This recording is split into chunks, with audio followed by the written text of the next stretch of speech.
प्रिय भक्तगण, आज हम आपको एक कथा का श्रवण करा रही हूँ जो सुनने मात्र से आपके जीवन में सुख, संपत्ति और धन की वर्षा होगी।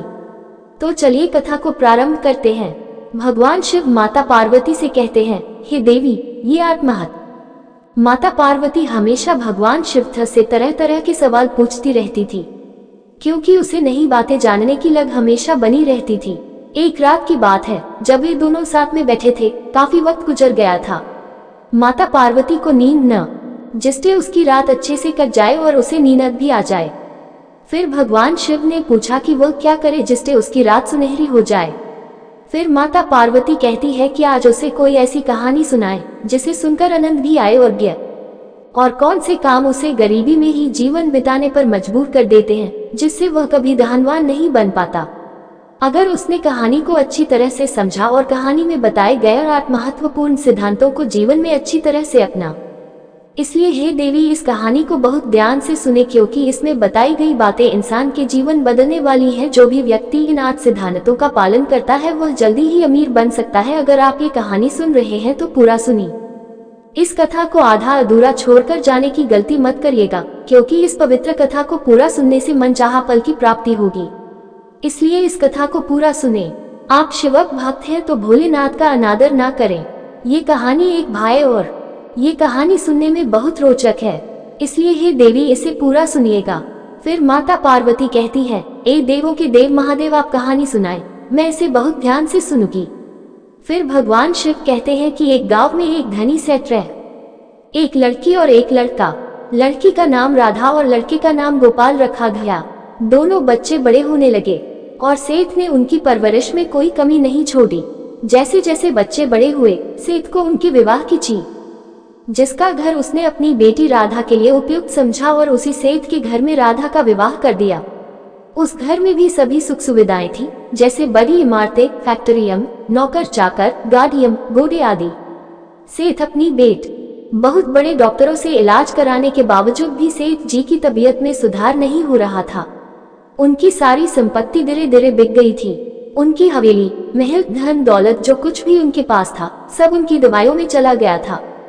गोपाल इस बात को सुनकर दुखी हो गया और कहा कि वह तब ही शादी करेगा जब आप स्वस्थ हो जाएंगे, लेकिन सेठ जी ने उसे अब भी शादी करने को कहा। फिर गोपाल की शादी एक गरीब घर की लड़की रुक्मणी से हो गई, जो बहुत ही सुशील थी। शादी के कुछ दिनों बाद ही सेठ जी का देहांत हो गया और जो भी थोड़ा बहुत धन बचा था वह उनके अंतिम संस्कार में लग गया। गोपाल और रुक्मणी अब पूरी तरह से निर्धन हो गए थे और उनकी हवेली भी बिक।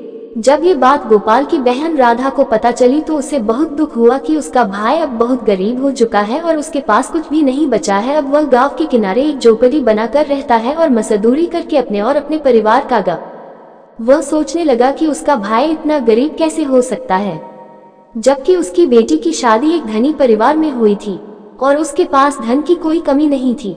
उसके घर में नई नई चीजें थी, लेकिन उसका भाई गरीब था, क्योंकि पिता की भीम उसके भाई की स्थिति ऐसी थी कि जिस दिन उसे मजदूरी मिलती उसी दिन उसका खर्च चलता था।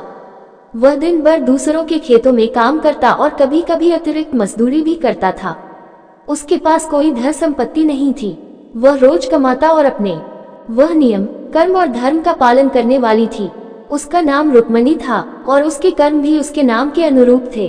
किसी भी परिस्थिति में वह भगवान शंकर की पूजा करना नहीं भूलती थी। वह रोज मंदिर जाती थी, पहले मंदिर की सफाई करती और फिर पूजा करती थी। उसे भगवान भोलेनाथ पर इतना विश्वास था कि उसे अपनी गरीबी से कभी शिकायत नहीं होती थी और वह पूजा पाठ में कभी कमी नहीं रखती थी। इसलिए उसके बच्चे, जो बहुत अमीर थी, उसे अपने बहन पर बहुत घमंड था।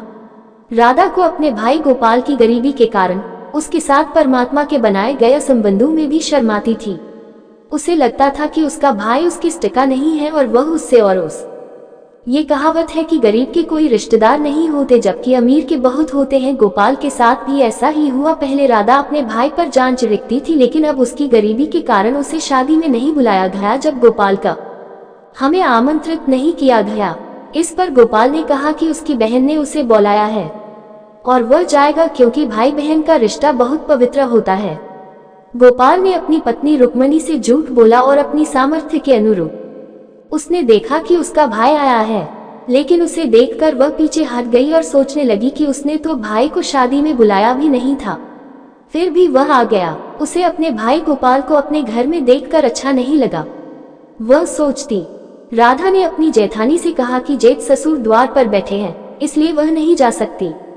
उसने जेठानी से कहा कि वह जाकर उसके भाई को बुला लाए और उसके बताए कि उसका भाई कैसा दिख रहा है, क्या पहने हुए है और क्या सामान लाया है। जेठानी ने ऐसा ही किया और गोपाल को पीछे के दरवाजे से अंदर भेज दिया। इस दौरान गोपाल सोच रहा था कि वह बहुत दिनों बाद अपनी बहन से मिलने जा रहा है। जब राधा उससे मिलेगी तो उसे मिलकर बहुत खुशी होगी, परंतु धन के अंगार में अंधी राधा ने अपने भाई गोपाल की भावनाओं को नहीं पहचाना। जब भाई घर आया तो उसने उसे पानी तक नहीं पूछा और नहीं बैठने को कहा। अपनों के साथ ऐसा अपमान नहीं किया जाता।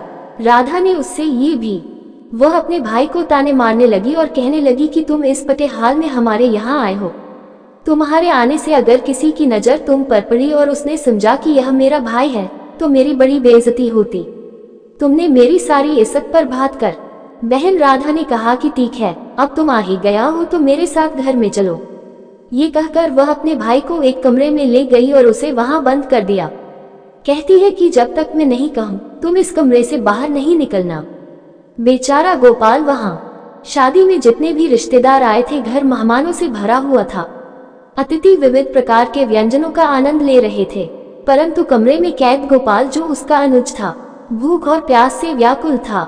जब उससे सहन नहीं हुआ तो दरवाजे पर दस्तक की ध्वनि सुनकर उसकी बहन राधा के भांजे की पत्नी ने दरवाजा खोला और वह बिना राधा से मिले और किसी को कुछ बताए चुपचाप पिछले दरवाजे से बाहर निकल गया। उसे यह एहसास हो गया था कि राधा उससे मिलना न। गोपाल बेचारा 2 दिन से अन्न जल के बिना था। वह उसी अवस्था में वहां से निकलकर अपने घर की दिशा में बढ़ चला, परंतु भूख प्यास के कारण उसके कदम रास्ते में डगमगाने लगे। वह चलते चलते कभी बैठ जाता और फिर उठकर चल दे। अंत में जब वह सहन नहीं कर पाया तो बेहोश होकर गिर पड़ा। भक्तों का सदैव ध्यान रखने वाले भगवान शिव और माता पार्वती यह सब देख रहे थे। माता पार्वती ने शिव जी से कहा, देखो स्वामी, भक्त बेहोश हो गया है, हमें उसके पास चल। अगर यह भोजन और पानी के बिना रहेगा तो मर जाएगा। हमें इसकी सहायता करनी चाहिए।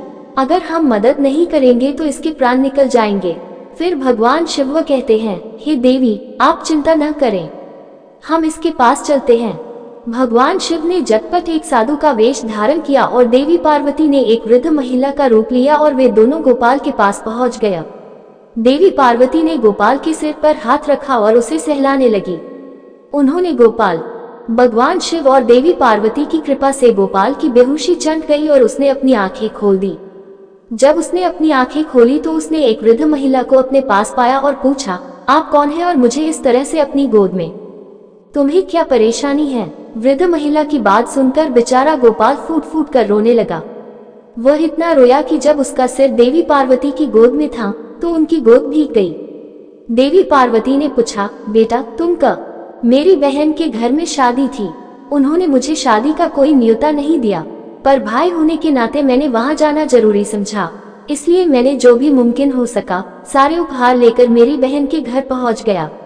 लेकिन वहां मेरी बहू और रोते हुए कहा कि जब मैं घर वापस जाऊंगा तो मेरी पत्नी रुक्मणी और बच्चे मुझसे पूछेंगे कि शादी से क्या लेकर आया हूँ, तो मैं उन्हें क्या जवाब दूंगा।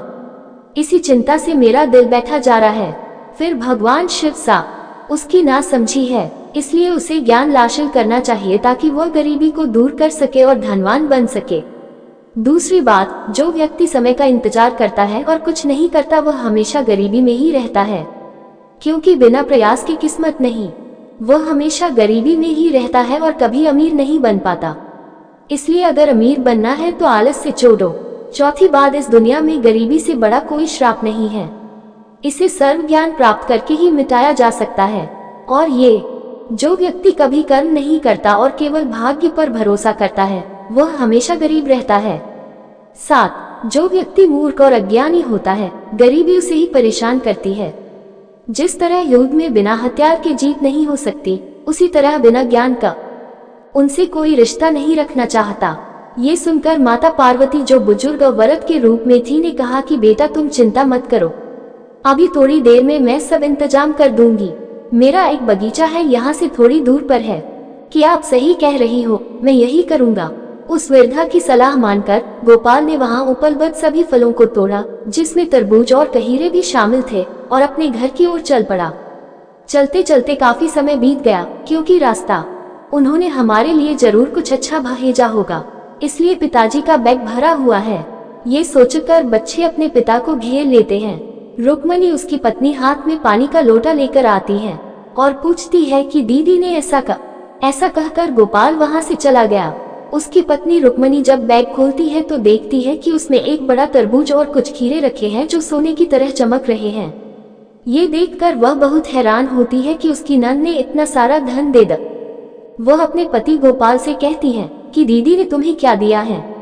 गोपाल यही सोचकर परेशान हो रहा था।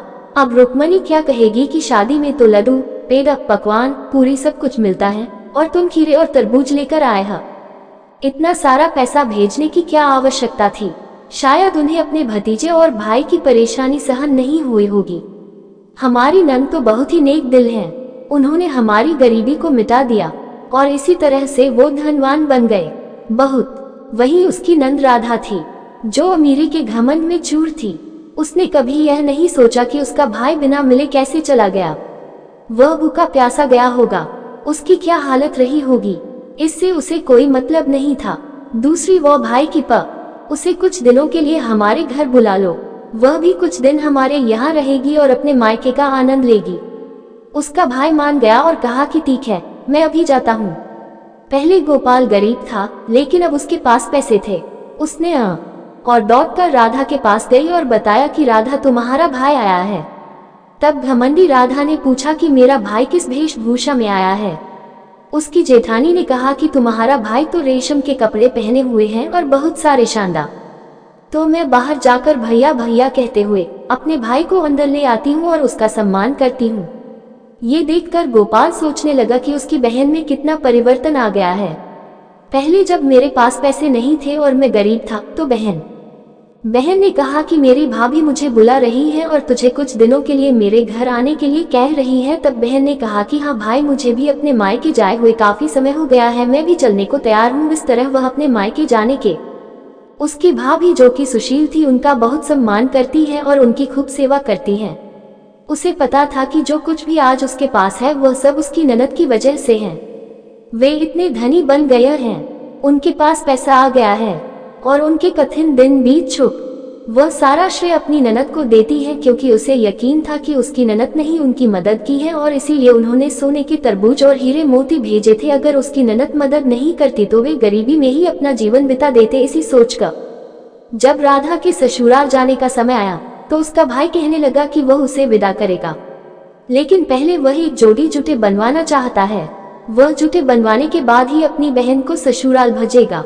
ये कहकर गोपाल मोची के पास गया और गोपाल ने मोची से कहा कि जब भी उसकी बहन जूती पहनकर चले तो जूती को 8 खास बातें बोलनी चाहिए। इसके बाद गोपाल ने मोची को वह 8 जहान की बातें बताएं। मोची ने कहा कि जब हम ये जूती बनाकर दोगे और आपकी बहन इन्हें पहनकर चल।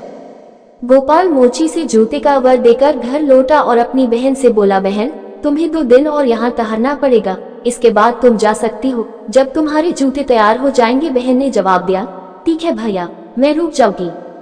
जूते पहनते ही उनसे आवाज आई कि गरीबों का कोई रिश्ता नहीं होता, गरीबों के कोई रिश्तेदार नहीं होते।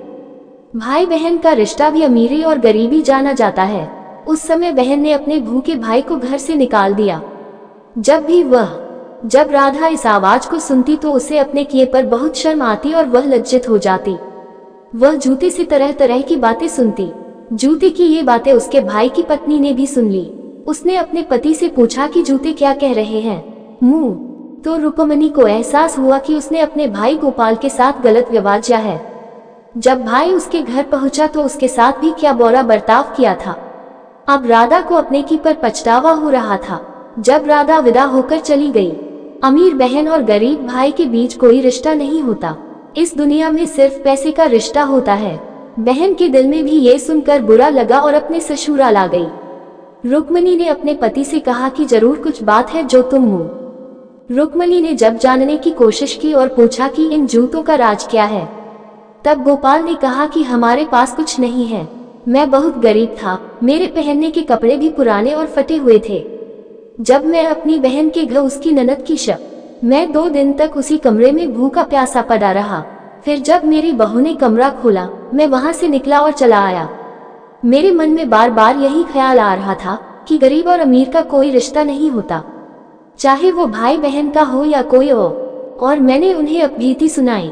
मैंने उनसे कहा कि मैं अपनी पत्नी और बच्चों को क्या मुंह दिखाऊंगा, क्योंकि मेरी बहन ने मुझे कुछ नहीं दिया। तब साधु बाबा ने ये 8 महत्वपूर्ण सिद्धांत बताए और उस बुजुर्ग मैंने वही तरबूज और कटी घर लाए और उस बुजुर्ग महिला और साधु बाबा की वजह से ही हमारी यह हालत हुई। मेरी बहन राधा ने हमारी कोई मदद नहीं की और जो भी समृद्ध है वह उस बुजुर्ग महिला ने मुझे दी ज्ञान की बातों से मिली। मैं हमेशा सोचती थी कि हमारी संपन्नता मेरी ननद की वजह से है, लेकिन वो बुजुर्ग माँ और साधु बाबा जिनसे तुम जंगल में मिले थे वो तो कोई और नहीं बल्कि भगवान शिव और माता पार्वती थे, जिनकी मैं पूजा करती हूँ, उन्होंने ही हम।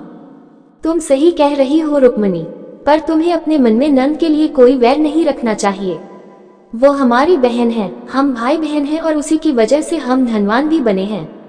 अगर वो मुझे घर से नहीं निकालती, मेरा अपमान नहीं करती और मुझे भूखा प्यासा नहीं रखती, तो मैं उसके ससुराल से नहीं आता और शायद भगवान शिव और माता पार्वती की कृपा भी नहीं होती। मैं सोचता हूँ कि जो कुछ भी हुआ उसमें।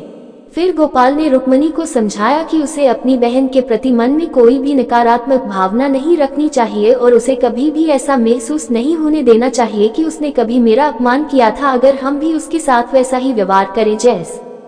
भगवान ने हमें इतनी संपत्ति और इतनी अच्छी शिक्षाएं दी हैं, जिन्हें सुनकर कोई भी अपनी गरीबी मिटा सकता है और आप दूसरों की मदद भी कर सकते हैं, लेकिन हमने अपने गरीबी के दिन नहीं भुलाए हैं। मुझे याद है, अगर बहन उस दिन के बाद उन दोनों का भगवान शिव और माता पार्वती में गहरा विश्वास जाग गया और उन्होंने भगवान शंकर और भोलेनाथ की मूर्ति के सामने जाकर दंडवत प्रणाम किया और कहा, ऐ भोलेनाथ, आपने मुझ पर बड़ी कृपा की है। और जो भी आप सभी को ये वीडियो अच्छी लगी होगी, अगर आप शिव के सच्चे भगत हैं तो चैनल को सब्सक्राइब और वीडियो को लाइक करके कमेंट में हर हर महादेव लिख दीजिए।